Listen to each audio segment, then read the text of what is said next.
কোরবানি এমন একটি আমল যে আমলের মাধ্যমে বান্দা খুব সহজে আল্লাহর সন্তুষ্টি অর্জন করতে পারে, আল্লাহর প্রিয় ভাজন হতে পারে, আল্লাহর কাছাকাছি যেতে পারে। এই কোরবানি আমরা শুধু মুসলমানেরাই দেই বিষয়টি এমন নয়। প্রত্যেক জাতি, প্রত্যেক যুগে যুগে আল্লাহ পাক কুরবানির বিধান তিনি চালু করেছেন, বিধান দিয়েছেন। সূরা হজের 34 নম্বর আয়াতের ভিতরে আল্লাহ পাক এভাবে বলেন, ওয়ালি কুল্লি উম্মাতিন জাআলনা মানসাকাল লিয়াযকুরু ইসমাল্লাহি আলাইহি মা রাযাকাহুম মিন বাহিমাতিল আনআম।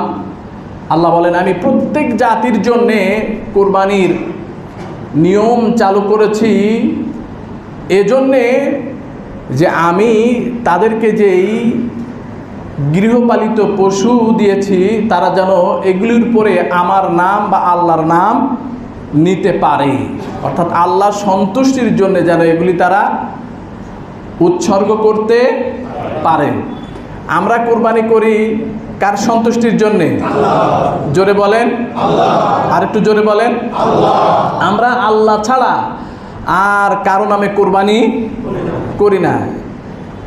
পৃথিবীতে আপনি বহু জাতি আছে যারা এখনো কোরবানি করে। তারা আমরা যেই অর্থে কোরবানি করি তারা ওই অর্থে কোরবানি করে না। তারা অনেকে আছে, কেউ পাঠা বলি দেয়, কেউ মোষ বলি দেয়, কি দেয় না? কার নামে দেয়? দেবদেবীর নামে। দেবদেবীর উদ্দেশ্যে তারা পাঠা উৎসর্গ করে, মোষ উৎসর্গ করে, মুরগি উৎসর্গ করে, ইত্যাদি ইত্যাদি বিভিন্ন প্রাণী উৎসর্গ করে। তবে আমরা শুধু একজনের নামে উৎসর্গ করি, চিল্লাই বলতে হবে তিনি কি? আল্লাহ। প্রিয় আপনজনেরা, এই কুরবানি হযরতে ইব্রাহিম আলাইহিসসালাতু ওয়াসসালামের সুন্নত। আমরা যে কুরবানি পালন করি এটা হলো ইব্রাহিম আলাইহিসসালামের সুন্নাহ। সাহাবারা রাসূলুল্লাহ সাল্লাল্লাহু আলাইহি সাল্লামকে প্রশ্ন করলেন, ইয়া রাসূলুল্লাহ মা হাযিহিল আদহি, ইয়া রাসূলুল্লাহ উদহিয়া কি, কুরবানি কি? রাসূলুল্লাহ বললেন, ক্বালা সুন্নাতু আবিকুম ইব্রাহিম, এটি হলো তোমাদের পিতা, আমাদের পিতা সাইয়েদনা ইব্রাহিম আলাইহিস সালামের সুন্নাহ। সাহাবীরা প্রশ্ন করলেন, ক্বালু ফামালানা ইয়া রাসূলুল্লাহ, এতে আমাদের কি লাভ? রাসূলুল্লাহ বললেন, ক্বালা বিকুল্লি শাআরাতিন হাসানা, যে প্রত্যেক পশুর পশমের বিনিময়ে আল্লাহ পাক, প্রত্যেকটি পশমের বিনিময়ে আল্লাহ পাক একটি করে নেকি লিখে দেবেন। আরো জোরে বলেন সুবহানাল্লাহ। আপনজনেরা, কুরবানির ঘটনা আমরা সবাই জানি, তারপরও আমরা একটু পর্যালোচনা করব যে আল্লাহ পাক আমাদের জন্য এখানে কি শিক্ষা রেখেছেন। ইব্রাহিম আলাইহিসসালাম তিনি তার জন্য নির্দেশ ছিল ছেলে কুরবানি, কি তাই না? তো আমাদের জন্য পশু, আমাদের জন্য কি পশু না? তো আমরা যে পশু কুরবানি করি এতে আমাদের পুরাটাই লাভ,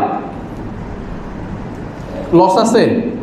হ্যাঁ, কুরবানির পশুর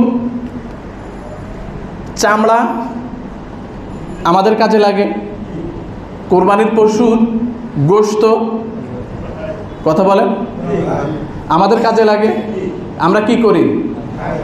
ঈদের সময় নিজেরা আনন্দ করি, নিজেরা ভরিভোজ করি, জামাইদেরকে দাওয়াত দেই, মেয়েদেরকে দাওয়াত দেই, বিয়ে বাড়িতে পাঠাই, আত্মীয় স্বজনের বাড়িতে পাঠাই।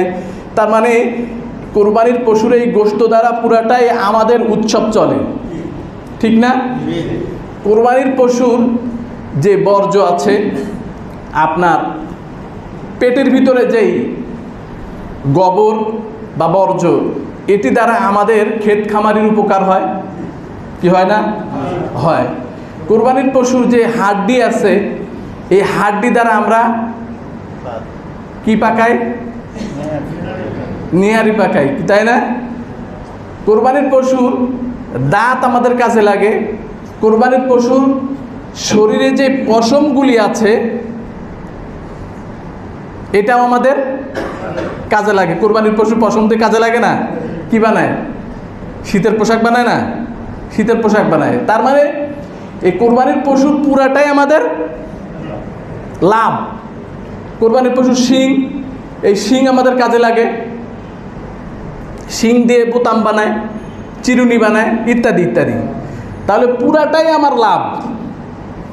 কিন্তু কুরবানি এই সুন্নাত কার? বলেন না, ইব্রাহিম আলাইহিস সালাতু ওয়াস সালামের।